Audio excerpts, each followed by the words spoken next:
Olá pessoal, eu sou a professora Gisele Mendes da Universidade Estadual de Maringá. Estamos aqui hoje para mais um episódio do quadro do nosso canal intitulado Isso é Crime? Bom, nós vamos falar no nosso quadro Isso é Crime de hoje a respeito da situação da pandemia do coronavírus, especificamente na cidade de Manaus, capital do estado do Amazonas, no Brasil, nesse mês de janeiro de 2021. Passadas as festas de final de ano, não é, pessoal? Esperava-se realmente um aumento em virtude das aglomerações que ocorreram, da pandemia em várias cidades, em diversos estados do Brasil. E especificamente a pandemia tem assolado e devastado a cidade de Manaus, com centenas de mortes registradas por dia por causa do coronavírus. Especificamente, e aí vem exatamente a questão dogmática que nós vamos tratar aqui no nosso vídeo, por causa da falta de oxigênio, da falta de subsídio de administração de oxigênio aos pacientes que carecem, como nós já sabemos, por causa do fenômeno da doença Covid-19, de respiradores, não é? Do procedimento de intubação, para que essa respiração seja feita de forma artificial nas fases mais graves, nos estágios mais graves da doença. Então, quem alcança esses estágios, que são estágios mais graves, precisa de assistência através de oxigênio, seja através de um respirador artificial ou próprio equipamento de intubação, que é feito de uma forma mais invasiva e extrema, em caso de o paciente não poder respirar por si só. Todos esses procedimentos médicos, eles demandam certamente cilindros e cilindros de oxigênio, com metros cúbicos de oxigênio, milhares de metros cúbicos de oxigênio. E a cidade de Manaus não tem dado conta de prover essa assistência na capital, especificamente, né, do Amazonas, já que não há UTIs no interior do estado do Amazonas. Então, todos os pacientes graves de coronavírus são dirigidos para a capital do estado, que é Manaus. E ali onde estão as UTIs, né, que estão localizados os hospitais que têm mais condições de atendimento dos casos graves de coronavírus, eles se encontram sem condições de prover a quantidade de oxigênio necessária para os casos mais graves dos pacientes de Covid-19 no Amazonas. E eles têm morrido. E os médicos têm sido levados a fazer uma escolha muito difícil entre pacientes que têm mais ou menos chance de sobrevivência para prover o oxigênio necessário, para fazer a escolha, quando há uma escolha, não é, pessoal? Entre pacientes que ainda podem sobreviver e aqueles que se vai deixar morrer. A pergunta então é, alguém pode ser responsabilizado pelo que está acontecendo na cidade de Manaus, que de resto pode acontecer no Brasil como um todo, né, já que se trata de um aumento da pandemia, logo depois um recrudescimento dela, logo depois das festividades de final de ano, que já era de se esperar, porque as pessoas, infelizmente, descumpriram as medidas preventivas do coronavírus, as medidas de segurança, e se aglomeraram em festas de final de ano por todo o Brasil. Porém, as cidades, os estados do Brasil têm maior ou menor capacidade de responder à pandemia, especificamente em relação ao suprimento de oxigênio, que nós estamos falando, do qual carecem algumas cidades e algumas UTIs do nosso país, em maior ou menor grau, e essa diferença tem sido sentida agora especificamente no norte do Brasil e no estado do Amazonas. Quem pode ser responsabilizado e em que medida? Bom, uma pessoa morre por falta de algo. A pessoa que vem a ser responsabilizada é aquela que responde pelo que nós chamamos pela condição de garantidor daquele bem jurídico lesionado, que no caso é a vida humana, né? É importante saber, essas mortes são mortes causadas por um não agir, por um não atuar, que nós chamamos especificamente no direito penal de omissão. E de omissão de garante, já que é a omissão que leva a um resultado, é chamada omissão imprópria. Os crimes comissivos impróprios são aqueles que não são meramente crimes de mera conduta, mas crimes de resultado, já que atingem fortemente o bem jurídico. E há pessoas, não todas, que são incumbidas de evitar esse resultado lesivo para os bens jurídicos. Então, esses crimes são crimes mais sofisticados, é o que nós chamamos de delitos especiais, já que, além de vir representado por um resultado de lesão ao bem jurídico, tal como acontece também em muitos crimes de ação, esses crimes, a responsabilidade por eles cabe a um personagem que, dentro do direito penal e dos delitos de omissão, é chamado de garantidor do bem jurídico. E qual é o bem jurídico? A vida humana. Alguém pode ser responsabilizado por essas mortes? Alguém estava na condição de garantidor do bem jurídico?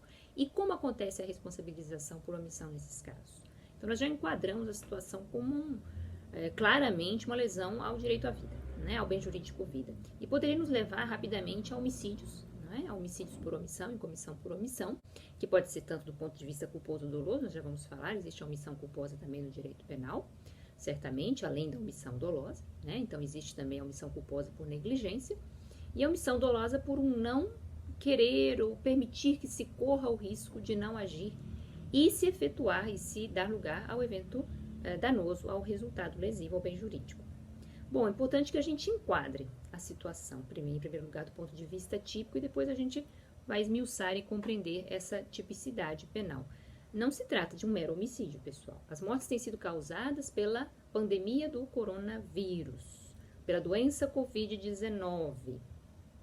O que desencadeia a morte é todo um procedimento, como nós falamos no início do vídeo, de desentendimento de medidas de distanciamento, de higienização das mãos, de uso de máscaras pela população, que ocasionou a contaminação dessas pessoas que atingiram um estágio mais grave da doença Covid-19 e que vêm a falecer por falta de oxigênio. Então, nós vemos que há aí o contágio pela epidemia da Covid-19, que já vem se desencadeando há mais de um ano aqui no Brasil e em todo o mundo afora, não é? Então, em primeiro lugar, poderia-se fazer uma responsabilização das autoridades competentes, das pessoas que ocupam a posição de garante, pela própria causação da epidemia, não é, pessoal? Por omissão, já que as medidas não foram tomadas ou não foram tomadas a tempo, com exato rigor. Por exemplo, a decretação de lockdown, o fechamento de estabelecimentos comerciais, mesmo numa época tão festiva como é o Natal e também tão comercial, né? Mas já se esperava que as aglomerações gerassem maior contaminação, maior contágio, e também maior número de mortes, como tem acontecido. Então, nós vemos aí que a própria epidemia foi causada por um desleixo, né? Se é que não se assumiu o risco aí da própria causação da epidemia e, portanto, a epidemia com dolo eventual. Então, isso nos remete ao crime de epidemia, que é o artigo 267 do Código Penal, sobre o qual nós já falamos bastante aqui no nosso canal. Desde o nosso primeiro vídeo, nós estamos falando da relação entre direito penal e coronavírus. E esse crime de epidemia está terminando em mortes. Não é? Mortes pela omissão, já que ninguém está matando ativamente esses pacientes que estão morrendo por falta de ar, por falta de oxigênio, por falta de cilindros de oxigênio. Então, se a situação chegou nesse nível, e as mortes certamente não são dolosas, não são voluntárias, mas são mortes que são causadas mesmo que a autoridade não queira, né? Ela não consegue evitar, então nós estamos na seara da omissão culposa. A estrutura do delito que nós enxergamos aqui é do crime de epidemia, do artigo 267, especificamente o parágrafo 1º, né, o crime é doloso, certamente existe um conhecimento desse risco e um não querer atuar, um deixar para lá, enfim, pouco importar-se com o resultado, típico do dolo eventual, né, assumir o risco do resultado, que é a própria causação da epidemia, que por si só já está deflagrada no Brasil inteiro. Então, quando autoridades não tomam providência para evitar a epidemia, elas também estão causando epidemia, porque está se replicando o vírus pelo Brasil afora. Em relação às pessoas que não tomam providência e que têm competência para isso, que ocupam, como nós já dissemos, a posição de garante. Por outro lado, quando se desencadeia a morte, aí o crime de epidemia ele passa só do mero contágio, que só já é bastante grave, né, a doença é grave, mas vai para o parágrafo 1º, onde há a causação de mortes. E ali no parágrafo 1º, o delito que tem pena de 10 a 15 anos tem as penas duplicadas para 20 a 30 anos de reclusão, caso termine em morte. Então, nós vamos poder enquadrar aí nessa figura desse delito de epidemia dolosa ou com dolo eventual, seguido de uma morte culposa pela omissão negligente, não é? O não conseguir aparatar os hospitais com o subsídio necessário de oxigênio, que é algo essencial no combate à pandemia, nos casos mais graves, como nós já falamos no início do vídeo, é necessário oxigênio, é imprescindível oxigênio para o tratamento dos casos em que há necessidade de atendimento do paciente, seja atendimento ambulatorial ou a internação em UTIs, é necessário, é imprescindível. Um elemento fundamental são cilindros de oxigênio. Se eles não foram comprados a tempo, se eles não foram subsidiados, se não há uma isenção de impostos, né, tudo isso tem que ser pensado pelo gestor público para que as mortes não aconteçam. Até porque se são casos graves, eles podem terminar em morte. As pessoas estão morrendo asfixiadas, pessoal, sem ar. Então, o que nós temos é mais do que um mero homicídio culposo, um homicídio por negligência. Nós temos a causação da própria epidemia pela ausência de medidas, seja ela com dolo direto ou eventual, do artigo 267 caput, e para os casos em que se termina em morte, certamente, que são os casos em que se está faltando oxigênio, as pessoas estão morrendo por falta dele, o parágrafo 1º do artigo 267, que é a estrutura da causação de um resultado de um evento danoso, especificamente a morte, dentro do delito de perigo de epidemia, não é? Nós temos já um delito de dano, que é aquele que termina em morte no parágrafo 1º. Por que essas autoridades podem ser responsabilizadas? E os médicos, enfermeiros que não conseguem atender podem ser responsabilizados também? Bom, pessoal, aí nós temos que mergulhar um pouquinho na estrutura do delito comissivo por omissão, né? A tipicidade de um delito comissivo por omissão, que termina com um resultado danoso, como a gente já falou, é bem peculiar. Ele é um delito especial, como a gente já falou, quem realiza? Só o garantidor, só as pessoas que têm dever de agir. Não são quaisquer pessoas, as pessoas que estão passando pela rua, elas não podem ser responsabilizadas. Podem tentar ajudar, no máximo uma omissão de socorro, caso não queiram ajudar um doente desse, mas elas não podem nada fazer, até porque não têm responsabilidade em evitar a pandemia e as mortes, né? Então, o cidadão comum não tem nenhuma responsabilidade. Nós vamos buscar essa responsabilidade das autoridades públicas que poderiam ter adotado as medidas, comprado oxigênio, enfim, uma série de medidas que nós já narramos para evitar que esse extremo acontecesse na cidade de Manaus. E certamente a gente pode imaginar que essa responsabilidade faz com que elas ocupem a posição de garante típica do delito de epidemia e típica do delito de epidemia que termina em morte. A estrutura do tipo de delito comissivo por omissão, delito omissivo na modalidade imprópria, ela requer, além da posição de garante, ou seja, não é qualquer pessoa, é um delito especial, trata-se do garantidor, seja em virtude de lei, né, que a pessoa está incumbida de cuidar da saúde pública, como os gestores públicos, seja porque se assumiu a responsabilidade por um contrato, né, o médico assume voluntariamente o dever de evitar a morte, o dever de evitar danos à saúde do paciente, então são também responsáveis como garantes, quando podem fazer alguma coisa, nós já vamos falar, ou seja, pelo princípio da ingerência, quando eu controlo alguma fonte de perigo, como nós já falamos, qualquer tipo de fonte de perigo, um buraco na calçada que um construtor tenha feito, ele é uma fonte de perigo que tem que ser sinalizada, senão o gestor e o responsável por aquela obra vai responder por omissão. Então, a lei, o contrato, a assunção voluntária da obrigação de evitar o resultado ou princípio da ingerência são fontes do dever de garante, segundo o artigo 13, parágrafo 2º do Código Penal. Então, a primeira coisa que nós temos que ver é se a pessoa ocupa a posição de garante para tipificar esse delito de epidemia por omissão com resultado morte. Depois nós temos que ter também a não realização da ação evitadora do resultado, ou seja, o não salvamento, a omissão, né? A geração de um resultado, que no caso é o resultado morte, e a equivalência típica entre o delito de ação e de omissão. Essa equivalência não quer dizer identidade, pessoal. Deixar morrer não é o mesmo que matar, né? Permitir que alguém morra afogado, asfixiado, não é o mesmo que asfixiá-lo com as próprias mãos, né? A gente sabe que o delito de ação, ele geralmente é considerado pela doutrina mais grave que o delito de omissão, não é?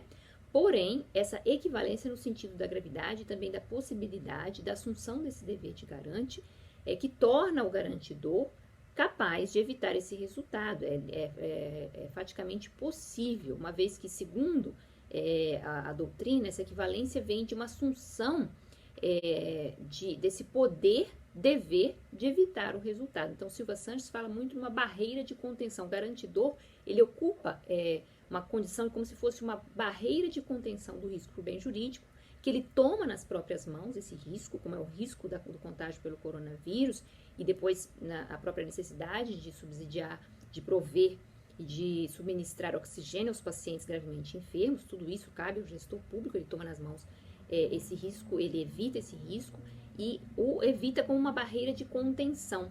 No momento em que essa barreira de contenção é levantada, o risco ele se opera, ele se realiza, no caso, através da morte, né, pela falta de oxigênio, e aí o resultado, morte, acontece tipicamente como está previsto no artigo 267, parágrafo 1º do Código Penal, epidemia com resultado morte. Então, nós temos todos esses requisitos que nós falamos, né, a não realização da ação evitadora do resultado, o resultado, a posição de garantidor e a equivalência, a capacidade concreta de ação, nós vamos falar sobre essa, a equivalência entre ação e omissão.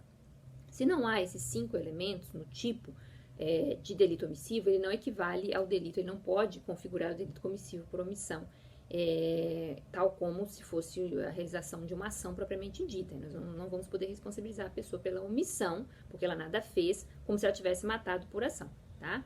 Um requisito muito importante entre esses 5 requisitos que nós narramos do crime comissivo por omissão é justamente a capacidade concreta de ação. Então, não basta se ocupar a posição de garantidor, não se fazer nada, realizar o resultado, a equivalência em gravidade entre ação e omissão que nós já narramos, é necessária a capacidade concreta de ação. Talvez o elemento mais importante até do que a própria posição de garantidor, que é uma posição meramente formal, elencada pela lei, como nós narramos, é a condição material, a capacidade concreta de realização de uma ação evitadora do resultado. E aí nós podemos excluir completamente médicos, enfermeiros, profissionais da saúde dessa responsabilidade, pessoal. Eles não tinham condições de agir para evitar o resultado morte. Eles não têm os cilindros de oxigênio. Eles não têm condições de prover. Eles têm que fazer verdadeiras escolhas de Sofia entre a quem administrar esse oxigênio entre pacientes gravemente enfermos. Uma escolha difícil de fazer em tão pouco tempo, não é? Se é que há oxigênio, porque no caso nem há mais o que se escolher. Não é?